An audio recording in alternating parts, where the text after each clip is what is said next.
Destined Rivals has brought us a lot of really fun new cards, and now that we checked out Ethan's Typhlosion, which we did yesterday or the day before, I don't remember, we're going to be looking at Cynthia's Garchomp EX, since it's a card that I was one of the more interested in kind of figuring out, since I think it's a good card, but not a great one, and I think it is going to take some list building and some work to make it more optimal. So one of the things that we're going to be focusing on here is the Corkscrew Drive. Or dive rather, because for 1 energy we'll do 100 damage, and then we draw up to 6 cards, which means we're kind of Iono proof, which is pretty nice. And then we also have the Draconic Buster for 2 fighting energy, where we do 260, and then we discard all energy from this Pokemon. 260 is kind of a rough number because it doesn't really hit what we're looking for, but what's nice is that we do have the Cynthia's Roserade, and that has the Cheer on to Glory ability, where attacks used by your Cynthia's Pokemon do 30 more damage. So if we have 2 down, we're hitting for 320, which is enough to knock out Dracopult, which is pretty nice. We are also going to be running 2 copies of Munkidori and able to move the damage counters around because our Garchomp is pretty tanky at 330, and then we also have access to the Cynthia's Power Weight, which will have us plus 70, which means Dracopult needs 2 attacks to KO us, and if we're able to heal ourselves and move damage around and stuff like that, we can even, in some cases, push that to 3 attacks, which is really nice. The damage will also kind of shore up. It makes us so we can't be one-shot by Charizard either, and then if we have Munkidori, we are able to one-shot the the Charizard back with the Draconic Buster, so that's always going to be good. We do also have Spiritomb here, which is a really interesting card, especially with how tanky your Garchomps can become, because it has the Raging Curse, where this attack does 10 more damage for each damage counter on all your benched Cynthia's Pokemon. This attack isn't affected by weakness. So this is actually pretty nice, because if we're in a Dracopult matchup and they attack into our Garchomp, they spread some damage around. Let's say we already had something get attacked into, we can promote a 1-prizer, throw a single energy onto it, and just start knocking things out, which is pretty nice. It's also good, like it allows us to have a target, like we could just boss something up, move the Garchomp to the bench, and then knock something out that we bossed up, have the 1-prizer there, so it works out pretty well. We are playing the Shaymin. This card's pretty good. Flower Curtain it will make it so we aren't going to get sniped out early by things like the Terra Box, things like Darmanitan, things like that. And we're also playing 1 copy of Budew because it's just Budew. Lastly, the main strategy that I'm going for is I'm going to be going a trolley build, where we go for an Arven early. We get ourselves our TM Evo after a trolley. We get ourselves set up with like double Garchomp, double Roserade, and then like 2 Munkidoris is ideal. And if we can get that, that's really great. We do have the Powerglass in order to make sure that our Garchomp is always ready to get those attacks off. We are playing 1 copy of Team Rocket's Watchtower just because it's really, really good right now. And a lot of people aren't respecting it the way they should. We are playing 2 copies of Crispin. This is just so that way we can get our Munkidori and our Garchomp powered up in 1 turn, because if we're able to do that, we'll be in a great position. And yeah, that's pretty much it for the list. It's pretty straightforward, but I think it's the best way to play it right now, though I'm very interested to see how other people play the list. One thing that I've changed is I'm only playing 3 of the Gabite, because I think 4 is kind of redundant. Honestly, this could be cut to 2, but I think it's really good at 3. And then I'm only playing a 2-2 line of the Roserade rather than a 3 line. I think your bench just gets too clogged when you use 3. I could see this deck running Area 0 with like a random Terra Pokemon in order to try to have a wider bench, but I don't really think you need to. But yeah, that's going to be it for the list, guys. I'll see you into Game 1 in a second. I just want to give a special shout out to the channel members. Thank you guys so much for that additional level of support. It really does go a long way. It means a lot, so thank you so much for that. Also, shout out to Chef Husky for the becoming a channel member. Wasn't really expecting that, but thank you so much. Really appreciate it. And yeah, for everybody else, don't forget to like, comment, subscribe. Be sure to check out the channel for more Destined Rivals content as we go forward in the new set. And I'll probably be streaming a lot in this coming week as we have to climb back to RCS tier. So yeah, I'll see you guys all in Game 1 in a second. Peace. Alright, we're into Game 1. Our opponent's going to be going first. We won the coin flip, opted for them to go first. We do have our Arven Energy. We do have the Gible. Obviously, we'd prefer something else in the active than Gible, but it's fine. We do have the Gabite in hand, which will get us pretty much the same outcome. We'll have the energy on it so we can retreat out if we have to. We'll be able to get ourselves into a Garchomp via the Arven, because what we're going to be able to do is go Arven for the Trolley and our TM Evo. We do, like I said, we already have energy in hand, so that works out pretty well. We are up against the Munkidori Frostlask with, what is this card called? Grimmsnarl, right. Which is honestly, like, I don't feel like that'll be that bad of a matchup. Grimmsnarl is kind of tanky and we don't hit it for weakness, but if we just make Garchomp, I feel like it'll be pretty difficult for them to do anything to us. If we're able to get powered up. So we'll grab this and our TM Evo. Like, if we're able to get powered up, we'll be pretty much fine. So we'll go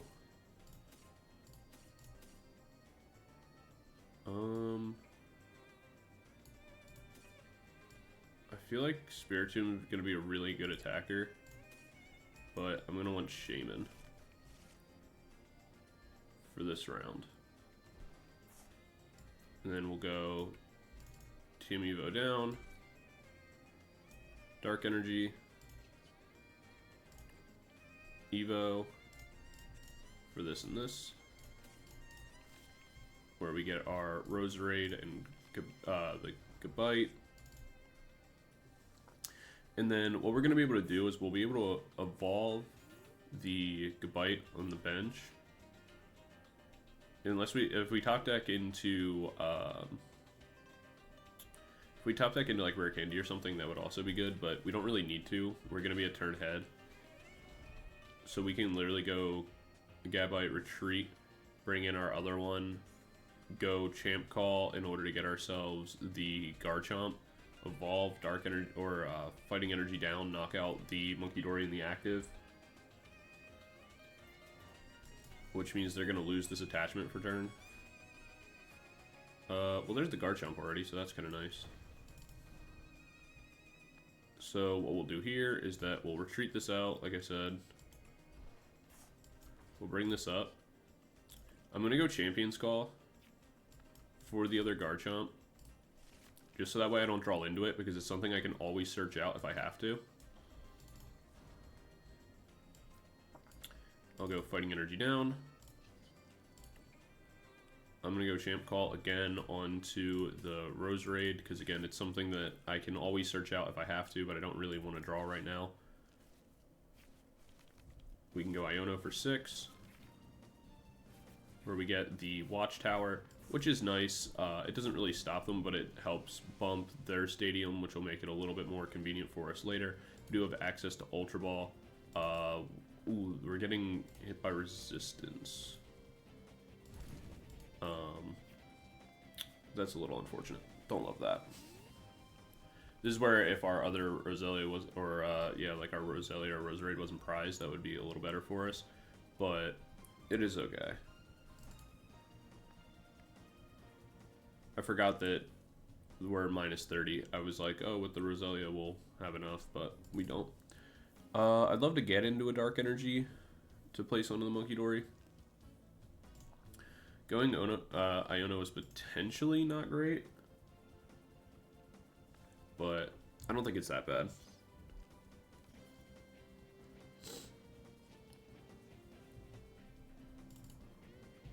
Because we were able to bump the stadium, which means that they don't get Grimmsnarl in this turn. They'll have to discard the Dark Energy to retreat unless they have some way to switch, which I don't think they will. They are able to move 60, but that's not enough to really matter right this second. Okay, they had the Grimmsnarl in hand anyway. This Iono is looking worse for me every second. But because they don't resist me, it means that I can place the... I need the other Roserade, like, out of my prize cards pretty badly.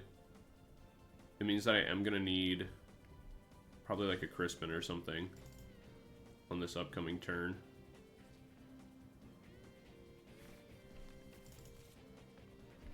Because if I can get the dark energy attached and then the fighting energy to the Garchomp, I'll be in a great spot.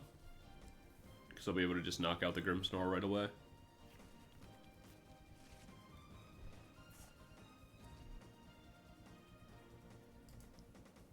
But this is looking kind of bad. They can knock out my Shaymin here.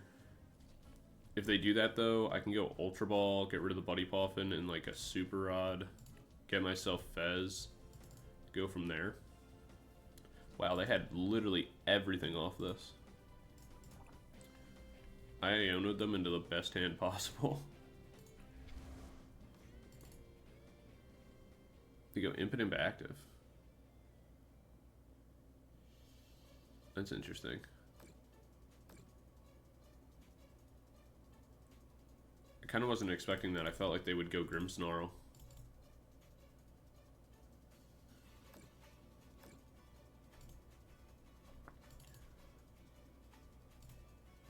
I guess the play would have been to not attack for the 100, because it just gave them a lot they could do with the Munkidori.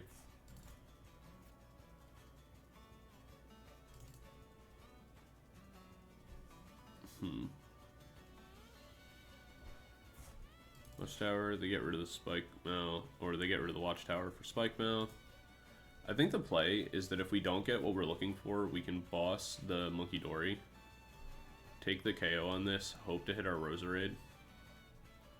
Because I don't want to leave damage counters on the board. We just get another Fighting Energy. I'm going to go Champ Call here. Grab a Gabite. Ultra Ball away this and this. We don't have access to Fez. That's a little annoying.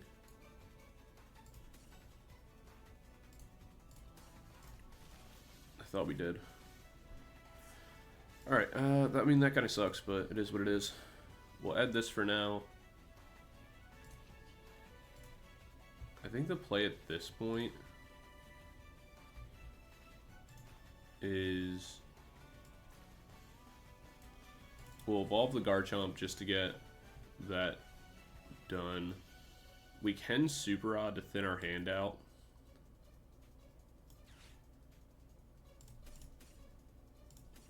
I think that's fine. And then what I want to do is I want to go Corkscrew Dive on this turn. The power weight is okay. We do get the Roselia, that's really big. Because I can go Roselia down with either a power weight, or I can move the power weight to something else, and that will shore up my damage, even if I don't, even if I'm not able to find a Dark Energy on the next turn.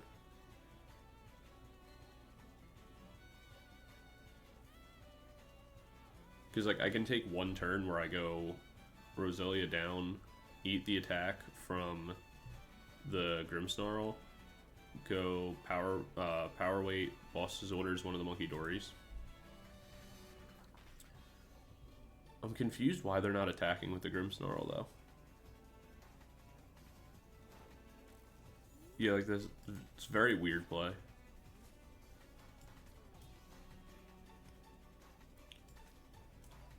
I feel like I'm getting very ahead from this. I'm gonna go power weight onto this Roselia just so that way there's no like shenanigans that can happen.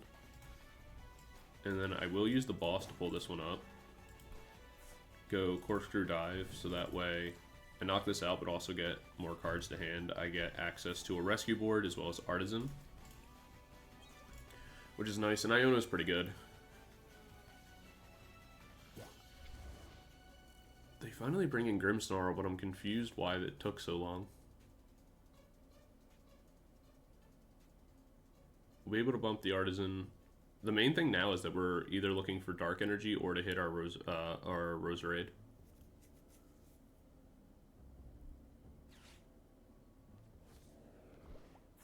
That's annoying. Research comes in.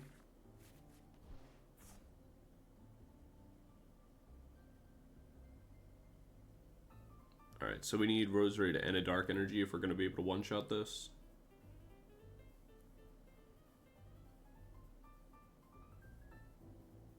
But if we can get that, then cool. If not, I mean, we have ways to get to it, though. We'll bring this in. We still survive, so it's not that big a deal, and we'll be able to go. Alright, so we'll bump this first. We'll attach to this. We'll go Artazon here. We could go for Shaymin, but I actually don't really want to. Yeah, we have to go Iono here. Hope to hit a Night Stretcher or a Dark Energy. We hit neither. That's unfortunate because it makes me not want to attack. Yeah, I think I just go Fighting Energy onto this. Burn the Buddy Poffin for Spiritomb.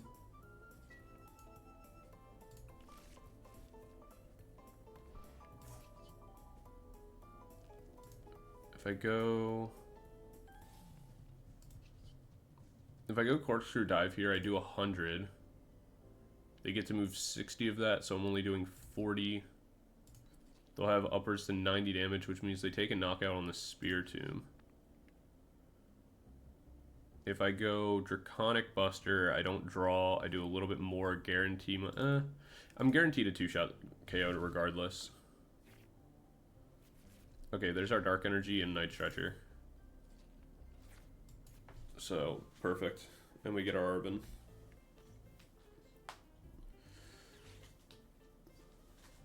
If we can finally get into a Crispin, that'd be great. I mean, this is still okay. Because Roselia is still in our deck. Perfect, actually. Because we're going to get double Dark Attachment for turn. That's super huge.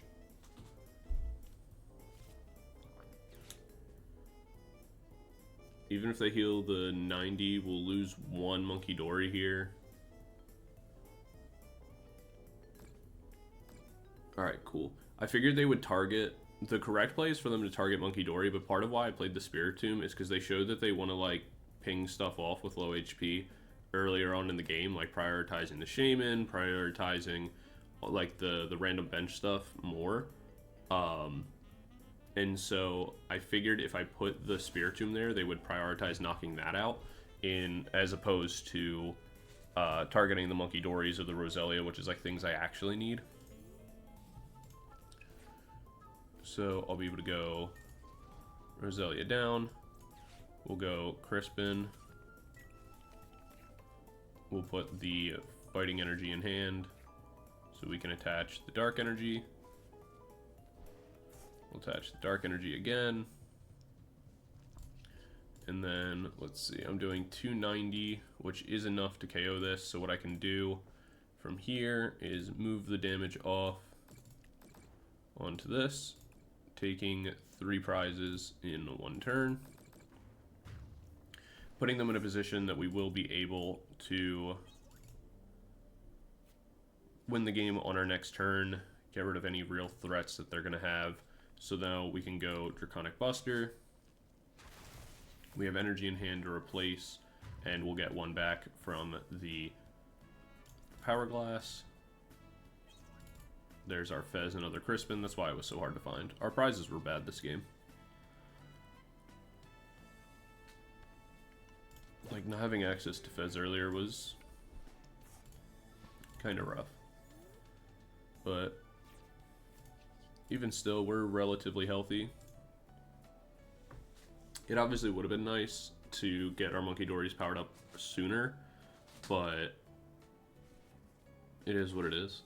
Like, if we had double Roselia sooner, that would have been nice. But I think that's one of the things, like, this deck can sometimes have a little bit of a rough opening, but it gets really good as the game goes on. because once you have this set up, it's pretty difficult. You're healing for like 60 a turn. You're already super tanky. You're doing a bunch of extra damage because the Roselias essentially are, the Roselia is a plus 30 damage, and then each Munkidori is the equivalence of like plus 30 damage. So if you have both Roselia out, you're doing plus 60, then you're doing plus 120 in total if you have double Munkidori with damage to heal. So you're hitting for, like on your Corkscrew dive, you're doing like 220 and plussing up 6 for 1 energy, which is really, really powerful once you're like actually set up, and then your Draconic Buster just one-shots everything. So it's very, very strong. But yeah, that's game number 1. We'll jump into game number 2 in a second. I'll see you guys there. Peace.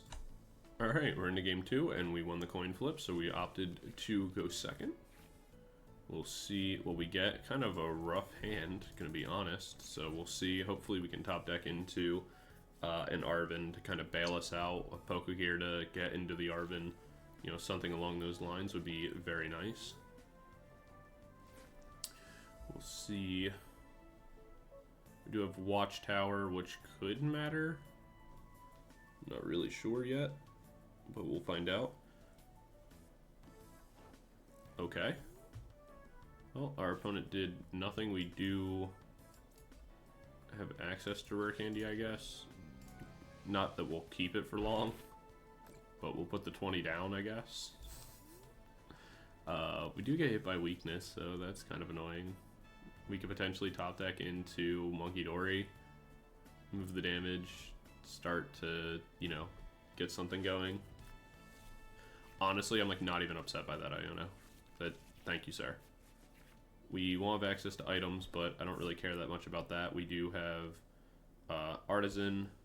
We will have access to our Gabite, so I'm going to be able to go for that. I'm going to go Artazon, so I can grab myself a Roselia. Next turn, look for a potential, so like we'll go Dragon's Call here, grab myself a Gible, place that down. We'll knock out the Budew, because I'm not really worried about like a Munkidori or a Fezandipiti play early, unless they get Energy Rare Candy Dracopult and they knock out our Gabite here. That would suck, but that was gonna happen regardless of if we got the Budew knockout or not, so it doesn't really matter. But on the next turn, we'll be able to go Gabite, search for another one, evolve that, search for like Roselia, use the Ultra Ball to get ourselves the Garchomp. We would love another fighting energy, so that way we can, get something going here, but it's not really that big of a deal. We see Dark Energy and a Fire. Dark Energy is going to attach to the Munkidori. Now they can only KO us if they have Rare Candy, Dracopult, and a Sparkling Crystal, which I don't think they have. There's just a Rescue Board to retreat into another Budew, which is a little annoying. It does mean that we're going to have to take a little bit more damage, as well as... Alright, we're going to Artazon here to get ourselves Munkidori. I'm not going to Iono here, because I think their hand is bad, and so if I Iono, yes, it gets rid of stuff, but it's going to probably just end up drawing me into stuff I can't use. So we'll go Champ Call here, grab ourselves a Garchomp, place that down, and this attack will knock out the Budew again. Unfortunately, it doesn't draw us any cards, but we do get one off the prizes. We get another Iono. Now, at this point, I will be willing to drop the Iono, because we'll have access to a couple different things. And if we can get Roselia Dark Energy, we do need one more fighting energy, that's fair. Alright, the fact that we won't see a Dragapult again on this turn is super, super nice.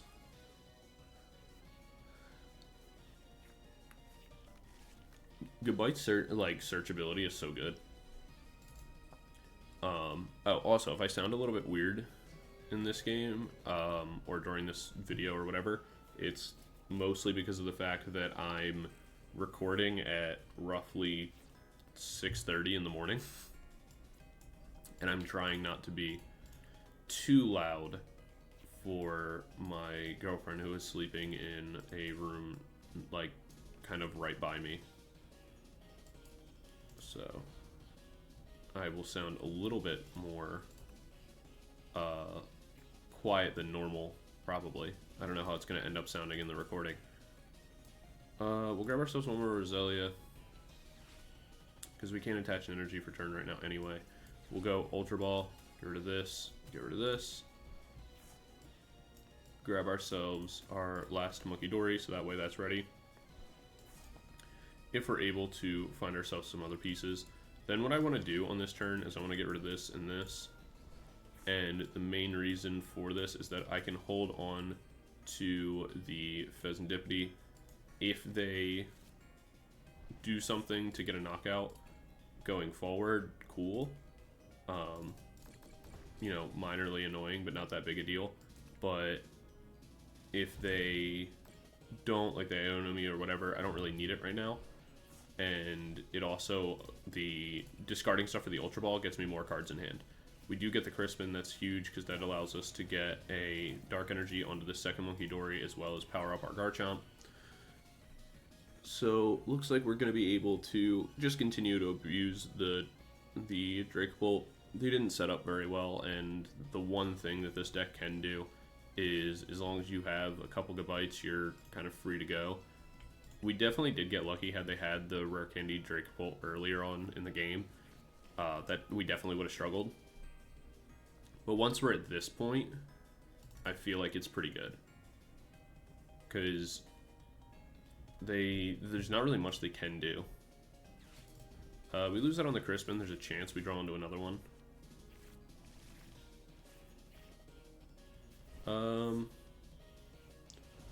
We get Dark Energy, so we will get access to double Munkidori. We get a Powerglass, which means we can start to get something going for ourselves, though we would prefer... we prefer a Power Band here, so like if we get top deck into Arven, that would be nice. Because if we can get into Power Band, we'll survive a second attack.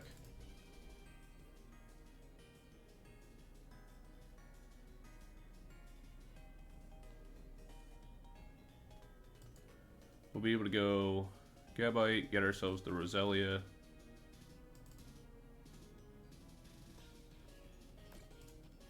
Good job doing the spread. It doesn't matter enough right this second, but it is a good play. Alright, we'll go Dark Energy down. Champ Call. Get ourselves the Roselia. Roselia Evolution. We'll go Garchomp down. I can attach the Power Bray or the Powerglass. I guess here it's not gonna matter. But I just want it out of my hand so I can just draw as much as possible. And then we're gonna move damage off this.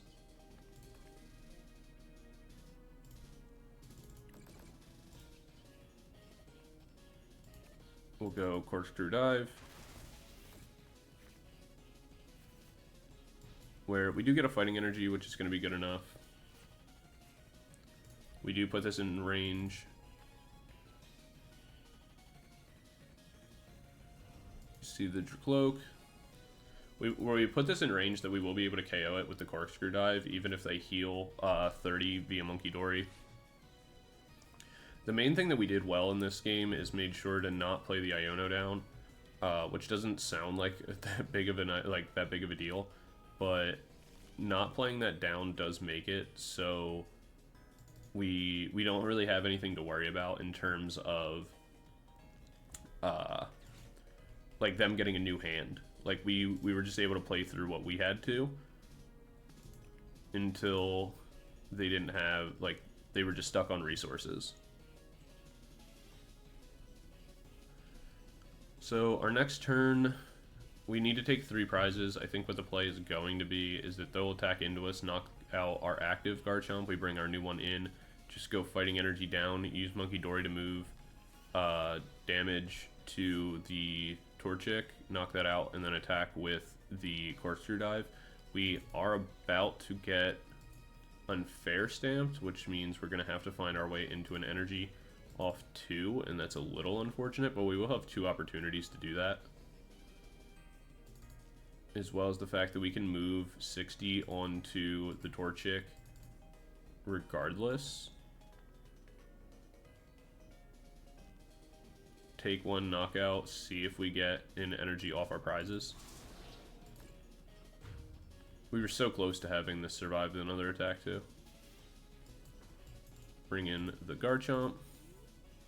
They didn't go Unfair Stamp. Oh right, we didn't knock something out on the last turn. Well, never mind. I was prepared for something for no reason. But we'll be able to use the power of Munkidori. Take the knockout. Get ourselves another energy, which was the plan anyway, so had that worked, you know, perfect. But we didn't need it to anyway. And there we go. We're going to take the final knockout, be able to beat that. There's our boss's orders, not that we ever really needed it in this game. But yeah, I think we just made a smart decision of just kind of being stuck together. Just because Gabite, one of the things that is really nice about it is the fact that, like, even if you're getting Bedewed, you can still always find your Pokemon that way. It's a very, very powerful search card. I actually like that they made the search ability with the Gabite kind of the same way, or in a different fashion, but similar to the Quilava, where one finds, like, your Ethan's Adventure card, which is kind of crucial for the deck, but this also finds, you know, your Roselias and things like that, which I think is pretty important. As well as having just like a 1 energy attack that allows you to get past the Budew in the Gabite as well, I feel like is really nice. But yeah, that's going to be it for this video, guys. We'll get into the breakdown in a second. I'll see you guys there. Peace. When going into the breakdown for Garchomp, I think Garchomp's really, really interesting, where it does have good attacks, but a lot of its stuff is very, like, situational in the effect that you... So, like, Corkscrew Dive is really cool when you get, like, if you're going to be going for, like, an Iono. It makes me feel like Unfair Stamp might actually be really good in this build, but all of that kind of stuff comes later. I feel like this deck as a whole is a deck that does really well as the game goes on, but can kind of struggle early because of how much setup it needs to really be getting going. Again, Corkscrew Dive is nice because it does make you semi-Iono proof. At least when you're the one going for it. Like, you don't have to worry about a late game Iono to 1. You're able to, like, hit that Corkscrew Dive, get all your cards back, and kind of go for a late game play. You're going to be pushing a ton of damage as the game goes on, especially when you have your Munkidoris all set up. But without all that setup, it can kind of struggle a little bit. But to go into the ratings for fun, I'm going to give it a 4 out of 5. I like it a lot. Would I play it every single day forever or make it my, like, go-to, you know, locals tournament deck? Probably not. But I do think it's pretty fun. And enjoyable to play. Going into power, I'm going to give it a 3.5 out of 5. That's mostly because your damage is situational, and you do need your Roserade set up. You do need the Munkidori set up. Once you have those, your damage is incredible. But if you don't have those, you kind of miss a lot of important damage numbers. Hitting 260, if that's all you can do, is just a little too, like, short to matter. 280 is kind of the number we want to be hitting to hit, you know, a lot of opposing EXs. So if we're not hitting for 320 or 280, then we're kind of just doomed. So yeah, I would say that it's like a 3.5. It's really good when it's good, but it's really bad when it's bad. Consistency, I'm going to give it a 4 out of 5 so far in all my testing. The deck with Trolley and all that has been pretty consistent. Even through bad hands, there's typically a way to play it out. And I relate this deck kind of to Guardy, where the longer the game goes, it feels like the better this deck gets. But if you struggle early, it's gonna like really hurt you. So trying to find a build that amplifies this deck's early game is probably the most important thing. So that's why I'm preferential to the trolley build right now. But I'm excited to see how people build it, you know, as time goes on. Going into matchups, I'm gonna give it a 3 out of 5. I think that it can definitely do well in some places, but really struggle in others. Again, just due to the fact that your gameplay is like kind of slow to get to the damage numbers you need. In the late game, if you have everything set up, your matchup into Dracopult is really good. But if you don't, then you're really going to struggle up to that point. You kind of have to accelerate very quickly and kind of hope that they don't. Your matchup into something like Zard isn't that bad because you can tank the hit and kind of, you know, keep fighting back. Especially in the late game, you're able to put you know, a power weight on, eat the attack, even switch into something like your Spiritomb and get a knockout. So that's always really good. But yeah, I think your matchups are kind of rough. Guardy is going to be a pretty annoying matchup for you. If they're able to one-shot you, you're not going to, like, your Roserades don't matter. You're definitely going to want to prioritize your Munkidoris and stuff like that. I think this deck as a whole will have some matchups that go really well for it. Like, you don't have to worry about control decks all that much, to be honest. You would just be careful about your, you know, what you're putting on the bench, but Garchomp has a free retreat, so you can just kind of play around Garchomps and stuff like that, and not really worried about getting trapped. You don't have any way of, like, people blocking you outside of things like Crustle, but even then, you can utilize Munkidoris, you can utilize your Roserade and stuff like that. But yeah, it's interesting. But yeah, that's going to be my breakdown as an overall. I'm going to give it a 3.5 out of 5. I definitely see this deck becoming better the more people have time to experiment and play with it. But as of right now, I'm going to give it a 3.5 out of 5. But definitely let me know what you would rate it and all that kind of stuff. And I will see you guys all in the next video. Be sure to let me know what decks you want to see in the future as we explore more of the, you know, the new set and stuff like that. But yeah, as always, don't forget to like, comment, subscribe, all that kind of stuff. And I'll see you guys in the next one. Peace.